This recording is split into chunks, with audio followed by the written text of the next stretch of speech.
Hello students, welcome back to our channel. તો આપણે last વિડીયોની અંદર સ્વાધ્યાય 14.1નો દાખલા નંબર 5, 6, 7, 8 અને 9 જોયા. હવે આ સ્વાધ્યાયની અંદર આપણે સ્વાધ્યાય 14.1ના દાખલા નંબર 10, 11 અને 12 જોઈશું.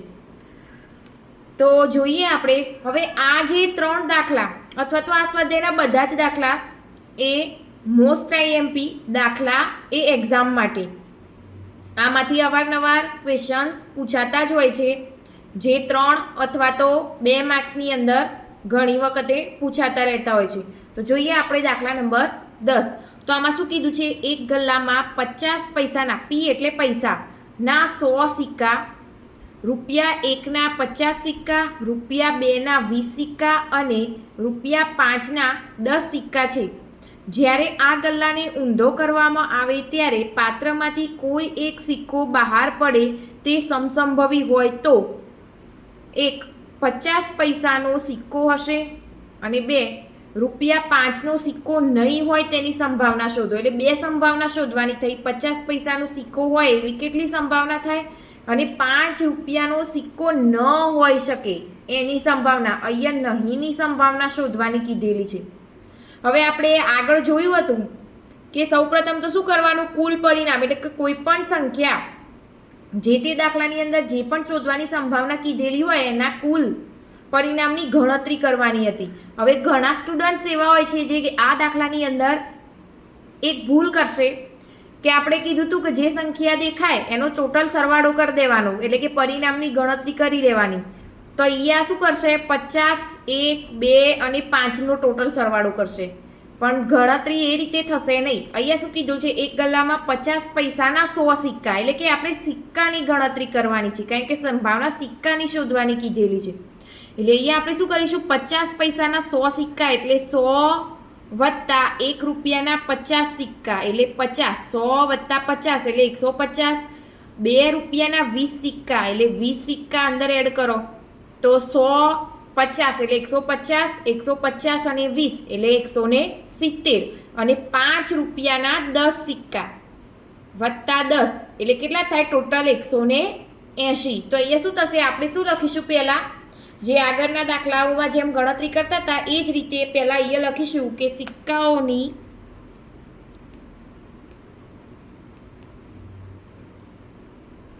કુલ સંખ્યા કેટલી છે? તો 180 છે, એટલે કે કુલ પરિણામ 180 છે. તો અહીંયાથી લખી શકાય. એટલે સંભાવના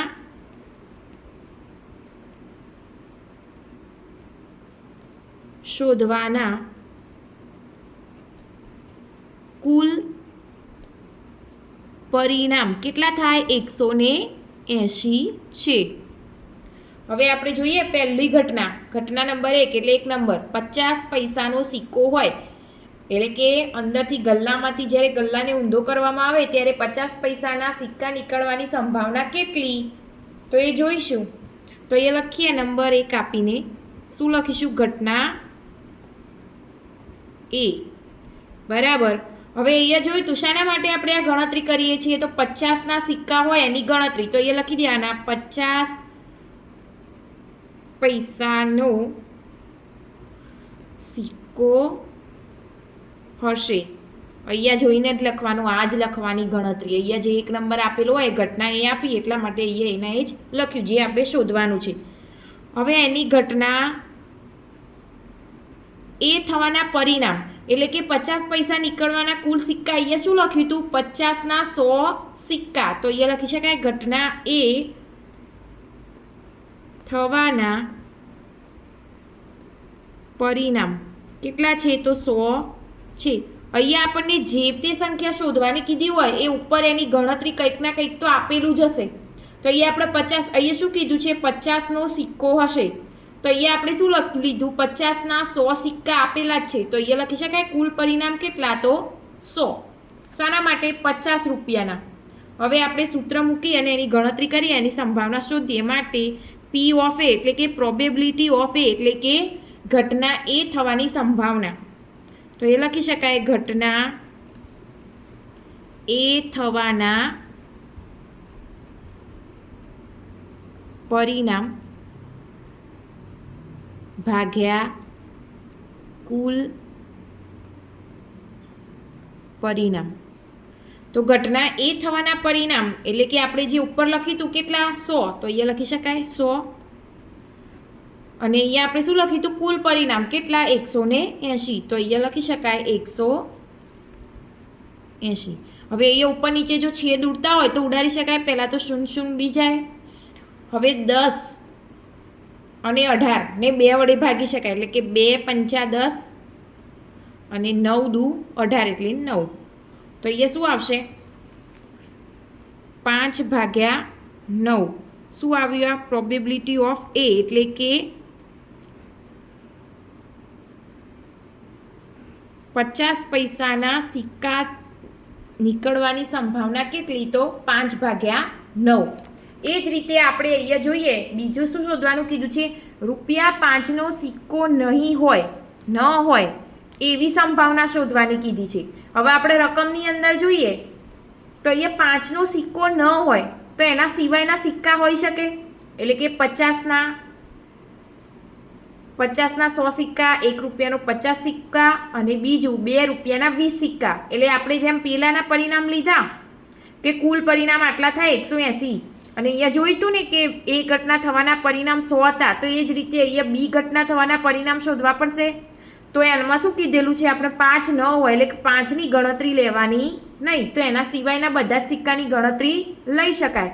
તો અહીંયા 50ના 100 સિક્કા એટલે 100, પેલા 50 એટલે 150 અને બીજા 20 સિક્કા એટલે 170. તો અહીંયા આપણે ઘટના બી માટે લખીએ તો અહીંયા શું લખી શકાય? તો નંબર 2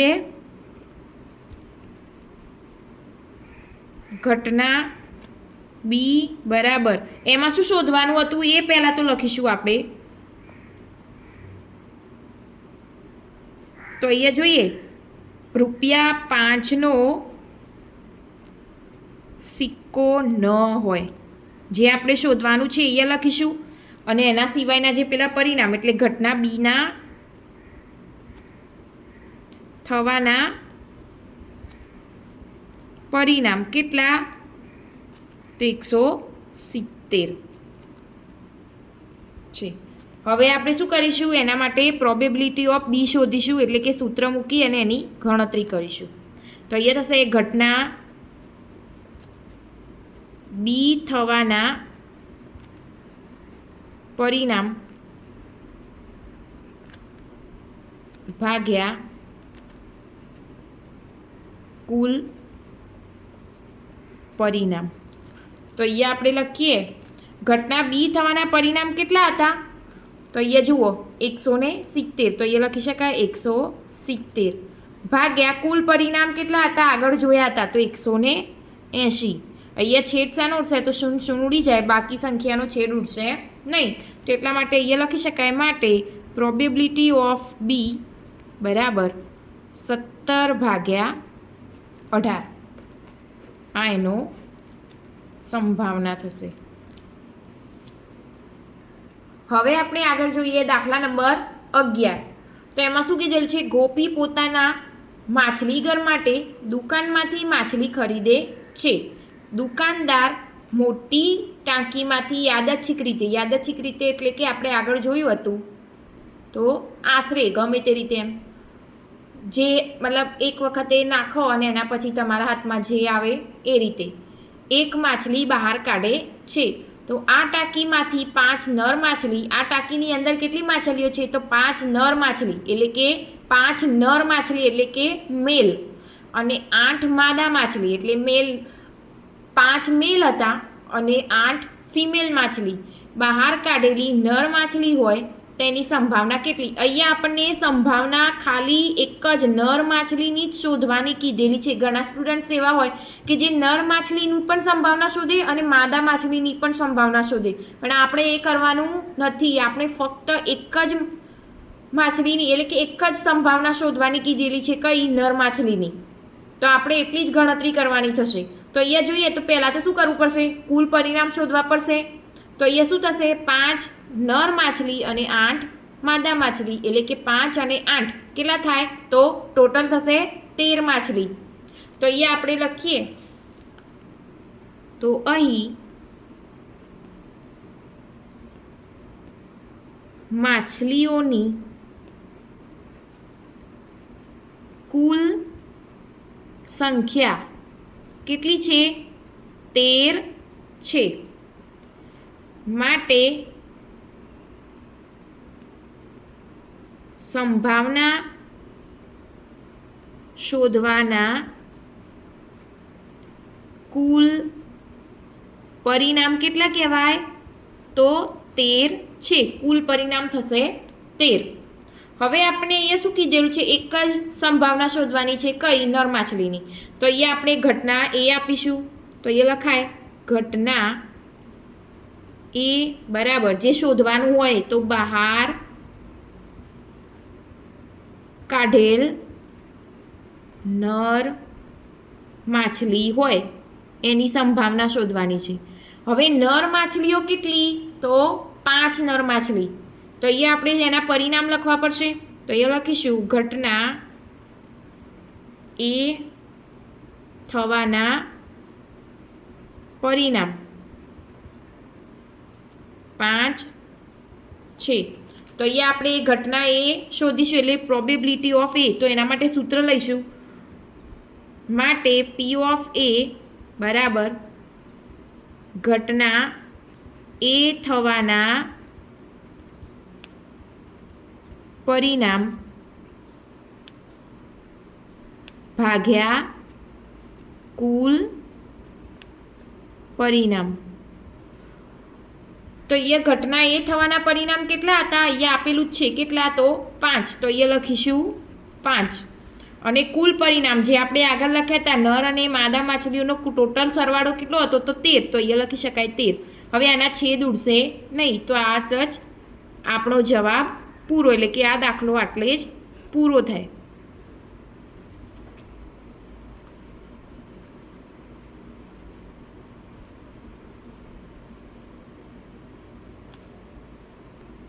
હવે આપણે જોઈએ આગળ દાખલા નંબર 12, જે મોસ્ટ આઈએમપી દાખલો. ઘણી વખતે બોર્ડની એક્ઝામની અંદર આ દાખલો એ 4 માર્ક્સમાં પૂછાયેલો છે. 4 માર્ક્સ.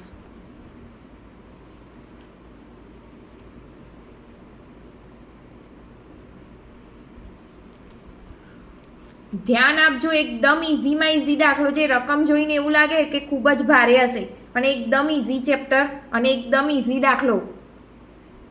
જે એકવાર જોઈ લેશો, એકવાર જો આ દાખલો આવડી જશે તો રકમ બદલીને પૂછાશે તો પણ આ દાખલો ગણી શકશો. તો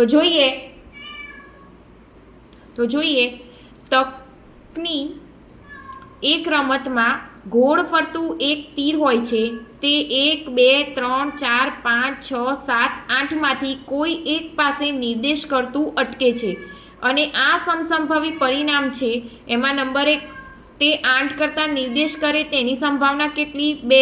અયુગ્મ સંખ્યા તરફ નિર્દેશ કરે તેની સંભાવના કેટલી? 3. 2 કરતાં મોટી સંખ્યા તરફ નિર્દેશ કરે તેની સંભાવના કેટલી? અને 4. 9 કરતાં નાની સંખ્યા તરફ નિર્દેશ કરે તેની સંભાવના કેટલી?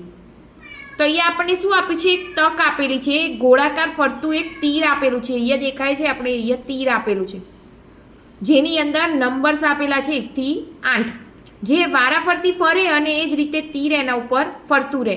તો અહીંયા આપણને કીધેલું છે કે 1 થી 8માંથી કોઈ પણ એક પાસે નિર્દેશ કરતું અટકે છે અને આ સમસંભવી પરિણામ છે. હવે આપણે આ 4 અલગ અલગ સંભાવના શોધવાની કીધેલી છે.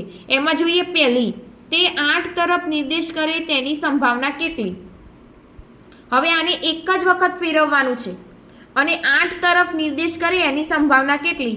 હવે આપણે એટલી તો ખબર પડે કે 4 ચક્કર આપણે આ તકની ગોળ ફેરવીએ ત્યારે દરેકનો વારાફરતી નંબર આવતો જાય તો 8નો આવવાની સંભાવના કેટલી હોય? તો 1 હોઈ શકે, એટલે કે 8 એક વખતે આવી શકે. ને આ તકની ઉપર 8 પણ કેટલી વખત આપેલો છે? તો 1 વખત.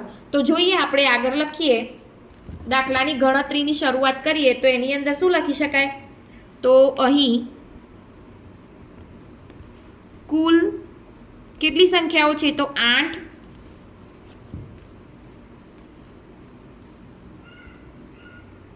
સંખ્યાઓ છે.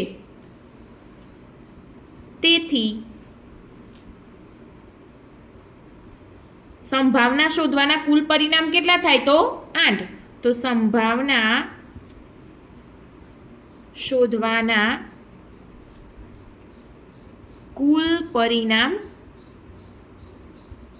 8 છે. તો આપણે પહેલું પ્રોબેબિલિટી ઓફ એ જોઈએ તો એની અંદર પહેલી ઘટના માટે શું કીધેલું હતું? અહીંયા તે 8 તરફ નિર્દેશ કરે તેની સંભાવના કેટલી? તો આપણે જોયું કે 8 કેટલી વખત આવે? એક વખત. તો અહીંયા આપણે લખીએ તો નંબર 1 આપી ઘટના એ બરાબર શું શોધવાનું છે? તો તે 8 તરફ પહેલું તો એ લખવાનું કે શું શોધવાનું કીધેલું છે, શેની સંભાવના શોધવાની છે, તો એ લખ્યું. ત્યારબાદ ઘટના એ થવાના પરિણામ એટલે કે 8 આવવાના પરિણામ કેટલા? તો 1 પરિણામ છે એટલે એક વખતે 8 આવી શકે. હવે આપણે શું કરીશું? સંભાવના શોધીશું. તો પ્રોબેબિલિટી ઓફ એ બરાબર ઘટના એ થવાના પરિણામ ભાગ્યા કુલ પરિણામ. તો અહીંયા એ થવાના પરિણામ કેટલા હતા? અહીંયા આપણે જોયું તો 1. તો અહીંયા લખાય 1 અને કુલ પરિણામ કેટલા હતા? તો ટોટલ હતા 8. હવે આગળ કોઈ છેદ ઉડશે નહીં એટલા માટે પ્રોબેબિલિટી ઓફ એ થવાની સંભાવના કેટલી? તો 1/8. ત્યારબાદ આપણને આગળ શું શોધવાનું કીધું છે? બીજું અયુગ્મ સંખ્યા તરફ નિર્દેશ કરે તેની સંભાવના કેટલી? હવે અયુગ્મ સંખ્યા એટલે શું? પહેલું અયુગ્મ સંખ્યા એટલે કહેવાય એકી સંખ્યા જે યુગ્મમાં હોય નહીં, જોડીમાં હોય નહીં. તો આની અંદર જોઈએ તો અયુગ્મ સંખ્યા કઈ? તો 1, 3, 5 અને 7 એટલે કેટલી થઈ? 1, 2, 3 અને 4 સંખ્યાઓ થઈ. તો પહેલાં તો આપણે અહીંયા શું લખીશું? નંબર 2 આપી આપણે જોઈએ ઘટના બી શોધીએ.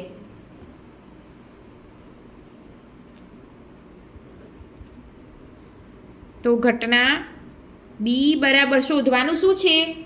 અયુગ્મ સંખ્યા. તો તે અયુગ્મ સંખ્યા તરફ નિર્દેશ કરે. તો ઘટના બી થવાના પરિણામ કેટલા આવ્યા? કુલ તો 4. પરિણામ 4 છે.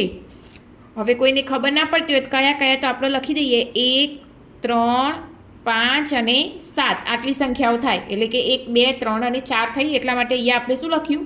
4. તો આપણે અહીંયા સૂત્રમાં લખીશું માટે પ્રોબેબિલિટી ઓફ બી બરાબર ઘટના બી થવાના પરિણામ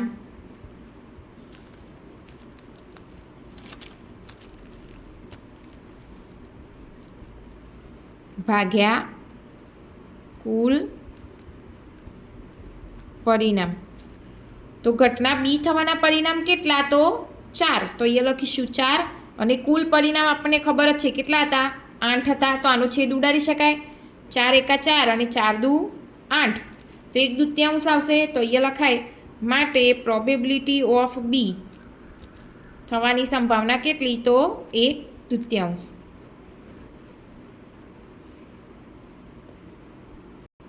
ત્યારબાદ જોઈએ આપણને ત્રીજું શું ઘટના શોધવાની કીધેલી છે? તો એની અંદર કીધેલું છે 2 કરતાં મોટી સંખ્યા તરફ નિર્દેશ કરે તેની સંભાવના કેટલી? હવે 2 કરતાં મોટી એટલે આપણે જોયું કે 2 કરતાં મોટી એટલે એના પછી એટલે કે 3, 4, 5, 6, 7 અને 8 એટલે કેટલી ટોટલ સંખ્યા થઈ? તો 6 થઈ. તો એટલા માટે પહેલાં તો એ લખી દઈએ ઘટના સી બરાબર 2 કરતાં મોટી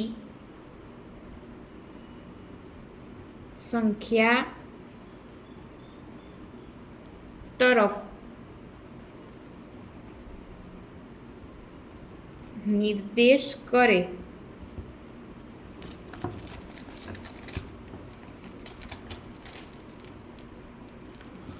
અને એના પરિણામ કેટલા થયા? ઘટના સી થવાના પરિણામ કેટલા હતા ટોટલ? 2 કરતાં મોટી સંખ્યાઓ કેટલી? તો 1, 2, 3 થી આપણે 8 સુધીની સંખ્યા આપેલી હતી.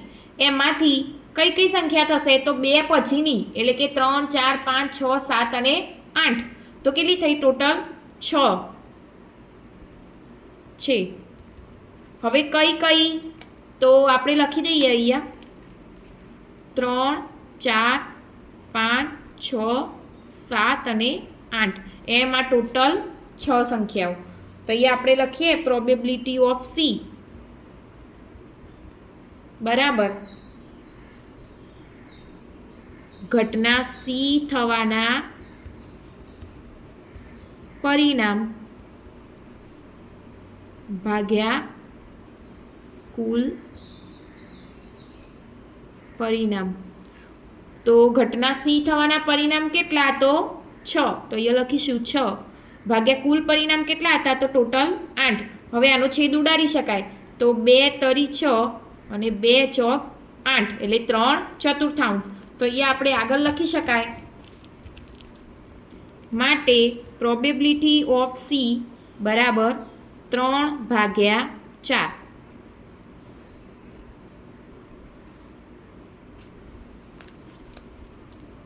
હવે આપણે આગળ જોઈએ. સંભાવના નંબર 4 અંદર શોધવાનું શું કીધેલું છે? તો જોઈએ. એની અંદર કીધેલું છે કે 9 કરતાં નાની સંખ્યા તરફ નિર્દેશ કરતી હોય એવી સંભાવના કેટલી? હવે 9 કરતાં નાની એટલે કે આપણને જેટલી સંખ્યાઓ આપેલી છે 1 થી 8 એ બધી શું કહેવાય? 9 કરતાં નાની કહેવાય. તો એટલા માટે અહીંયા આપણે શું કરીશું? લખીએ તો ઘટના ડી બરાબર શોધવાનું શું કીધું છે? 9 કરતાં નાની સંખ્યા તરફ નિર્દેશન કરે. તો હવે ટોટલ કેટલી થઈ સંખ્યાઓ? તો એનું લખીશું ટોટલ પરિણામ. તો ઘટના ડી થવાના પરિણામ કેટલા છે? 8 છે. તો અહીંયા આપણે માટે પ્રોબેબિલિટી ઓફ ડી બરાબર ઘટના ડી થવાના પરિણામ ભાગ્યા કુલ પરિણામ. તો અહીંયા જોઈએ આપણે ઘટના ડી થવાના પરિણામ કેટલા હતા? ટોટલ 8. તો અહીંયા લખીએ 8 ભાગ્યા કુલ પરિણામ કેટલા હતા? તો 8. તો આનો 8 ભાગ્યા 8 એટલે છેદ ઉડી જાય. તો કેટલા રહે? 1. તો માટે પ્રોબેબિલિટી ઓફ ડી થશે 1. આ દાખલો પૂરો. જોયું કેટલો ઇઝી હતો? તો હવે આપણે આગળના નેક્સ્ટ દાખલા નંબર 13 થી આગળના વિડીયોની અંદર જોઈશું. ત્યાં સુધી આ દાખલાઓની પ્રેક્ટિસ કરી અને બરાબર તૈયારી કરો.